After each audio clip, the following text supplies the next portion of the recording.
મિત્રો હું છું પરમાર અનિશા, તમે જોઈ રહ્યા છો લોક સામના ન્યૂઝ। તો જોઈએ આજના સમાચાર ભાવનગરથી અમારા રિપોર્ટર ગૌતમ બારિયા સાથે। ભાવનગરમાં કાયદો વ્યવસ્થાના કથળી મોતી તળાવ વિસ્તારમાં યુવાન પર ખુલ્લેઆમ છરી વડે જીવલેણ હુમલો। ₹5,000ની લેવડ દેવડ મામલે 4 શખ્સોએ 32 વર્ષીય અજય ચૌહાણને માર માર્યો હોવાના આક્ષેપો ઇજાગ્રસ્ત દ્વારા કરાયા। ક્રિકેટ મેચના સટ્ટાની હાર જીતના પૈસાની ઉઘરાણીમાં હુમલો થયો હોવાના આક્ષેપ।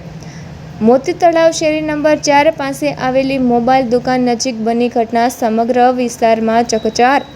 ગંભીર રીતે ઘાયલ યુવાનને તાત્કાલિક સારવાર અર્થે ભાવનગર સિટી હોસ્પિટલ ખસેડાયો। ઘટનાની જાણ થતાં જ પોલીસ કાફલો ઘટના સ્થળે દોડી ગયો। હુમલો કરનાર 4 શખ્સોને પકડવા તપાસ હાથ ધરી। ભાવનગરમાં વધતી ગુનાખોરીને પગલે પોલીસની કામગીરી સામે ઉઠ્યા સવાલો। મારું નામ મોહસિન મહેબૂબ ખાન પઠાણ, મથુરા ચોકમાં રહું છું।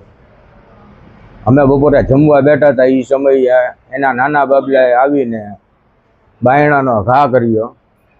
તો મેં એને કીધું કે તું આવી રીતે દરવાજાનો ઘા કરમાં, જ્યાં હતો ત્યાં બેકી દે।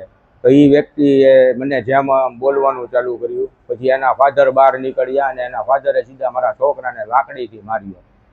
પછી મેં એને લાકડી મારી, બરોબર છે। તો એનો મોટો છોકરો ધોકો લઈને આવ્યો, એણે મને અહીંયા ધોકો માર્યો છે અને મારું માથું છે ને એ શોકેશના કાચ અરળ ભટકાડ્યું છે અને મારા ઘરમાં તોડફોડ બહુ કરી છે।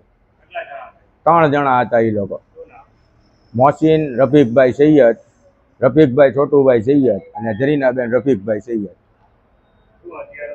ધોકા હતા, ધોકા।